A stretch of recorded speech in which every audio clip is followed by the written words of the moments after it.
85% of registered Dominican voters live abroad, and more than 100,000 of those are right here in New York City. The exam will be administered in January. Anyone who misses this chance will have to wait another 4 years before they can once again apply to be a firefighter in the city of New York. So you get an idea. Once they get up those stairs you saw down there, they have to come across the roof, cross these steps, go down 2 flights of stairs to their apartment on the 4th floor, and when they need to go back out, they got to do the same trip in reverse.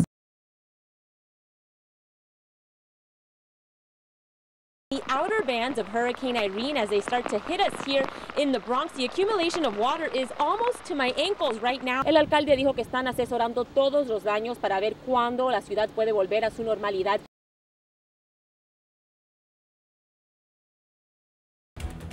Thank you for joining us. I'm Alina Yaniz. Police are on the hunt for a sexual predator attacking women in Brooklyn with a hammer. Our Stephanie Ramirez has more on the investigation.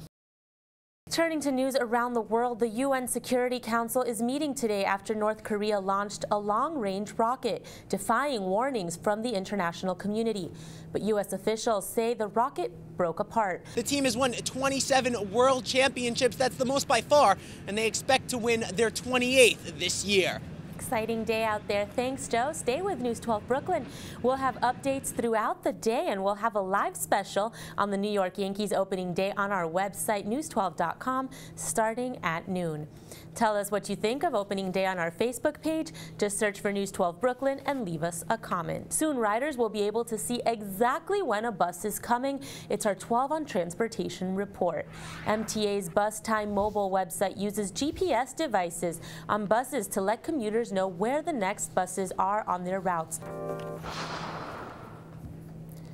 Hey Mike, how's the weather? I think you have an interesting fact about how far we can expect those home runs to go today with this weather, right? Yeah, not as far as if it were raining outside. Fordham University wouldn't comment to News 12 on the rally. The university president recently called the slurs despicable. He says Fordham is doing everything it can to prevent another incident from happening and repair damaged trust in the school.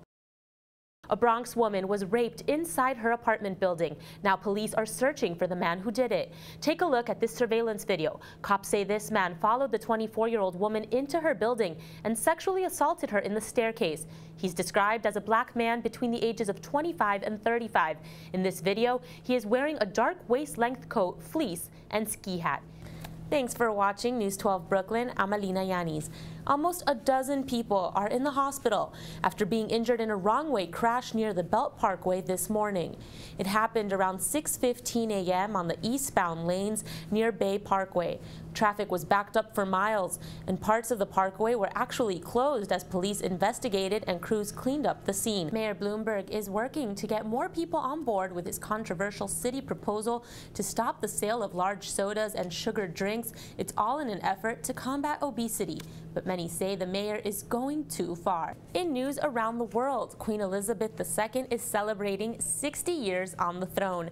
Crowds cheered as she waved from the balcony at Buckingham Palace.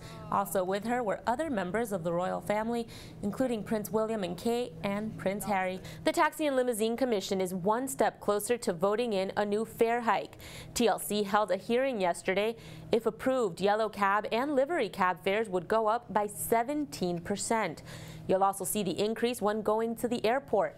The flat fare to get from Manhattan to JFK Airport will be raised from $45 to $52. The fare to head to Newark could go up $2.50. These proposed changes would also mean drivers would no longer lose 5% on every credit card transaction. A final vote is expected by Thursday, and the fare changes would go into effect by the end of the summer. If you think your apartment is small, New York City apartments could get even smaller. Mayor Bloomberg is asking developers to propose ways to turn a Manhattan lot into an apartment building filled with micro units, 300 square foot studio apartments complete with kitchen, bathroom, and enough space for a fold-out bed. If the pilot program is successful, officials could overturn a 1987 rule that apartments in New York City be at least 400 square feet.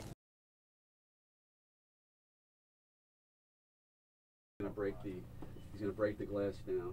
The glass is broken right now. Police say this video shows how a suspect first tries to break into 900 Park on Morris Park Avenue with a pencil and then finally using a rock to bash in the glass door. This all happened around 5:30 Wednesday morning. I'm grateful that he didn't take anything, but just the damage and the nonsense that we have to go through. A total of 6 businesses in the area were victims of break-ins in the early morning hours of Wednesday. All had their glass doors smashed by a rock. Though police can't confirm the same suspect is responsible for all the burglaries, they have arrested this man, 36-year-old John Batista, who they say has only confessed to the break-in at 900 Park. I don't want any other businesses to go through this. Down the block, 3 neighboring businesses, including the pet parlor, are now all in need of new front doors. This is the second time in less than a week that this dog groomer's has been hit by burglars. They had this door replaced just on Friday, and again, it's just an open space. It was something like, since they got away with it the first time and got something valuable, they threw bricks through our window and took our merchandise and our equipment and some cash. At the dry cleaner, security cameras were turned off, allowing the bandit to run off with about $200 in cash. People who live in the area say the neighborhood is changing for the worse. I'm at the point where I've decided I'm going to move. We're going to keep doing the same thing, security, cameras, and there's nothing else we can do. We just rely on the cops. Alina Yaniz, News 12, The Bronx.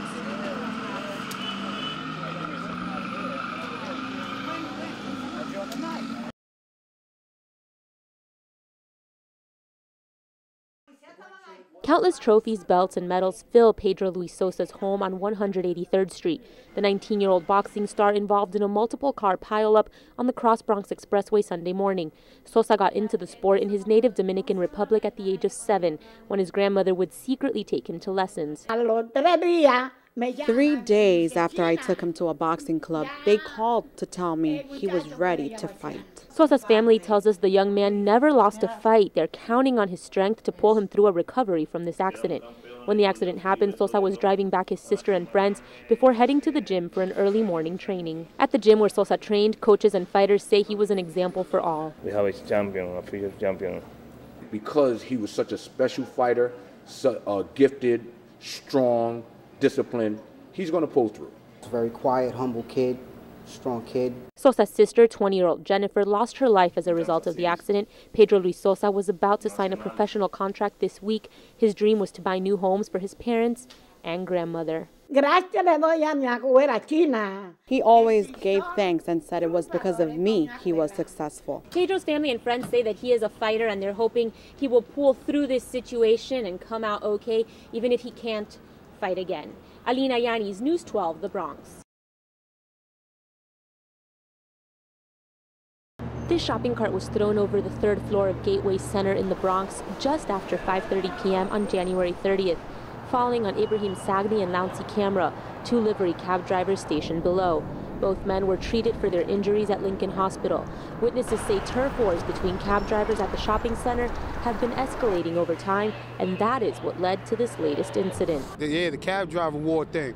They be mad out here. They try to get service, and if you take their customers, they get mad. In this photo, you can see one of the victims, Ibrahim Sagni. He was unauthorized to pick up passengers at Gateway Center, where the Diplo Cab Company is the only authorized livery cab company. It doesn't make any sense. Like I keep saying, I mean, what is this work coming to? They need to put cameras out there. According to Fernando Mateo of the New York State Taxi Federation, Diplo and the Taxi and Limousine Commission have not known how to securely manage the passenger pickup system at Gateway, leading drivers to have heated arguments over passengers. We shouldn't be arguing over passengers because they deserve our respect and protection. But the TLC denies that they have mismanaged the passenger pickup system, saying in 2010 they did offer to set up an official livery stand, but that the shopping center said no. Meanwhile, police are looking for the suspects, and Mateo has promised a reward for information that will lead to their capture. Alina Yaniz, News 12, The Bronx.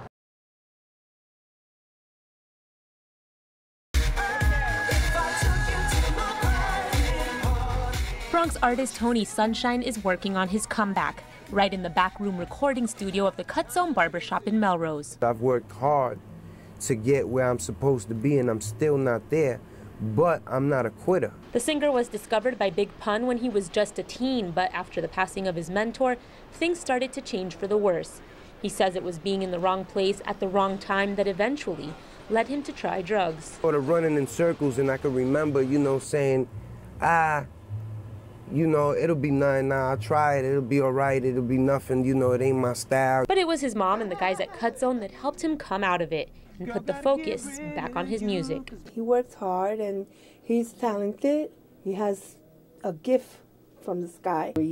He felt flattered what he was always in love with and tuned doing, and something just woke him up and woke us up, and we just started building the studio. Appropriately titled Downfall, the first single off the album hopes to inspire fans to also overcome their challenges. You got to be a very strong-minded individual to maintain and keep a focus in this industry. It's always been all about the music for Tony, and he's hoping with this new album the fans will finally get to hear what he's all about. Alina Yaniz, News 12, The Bronx.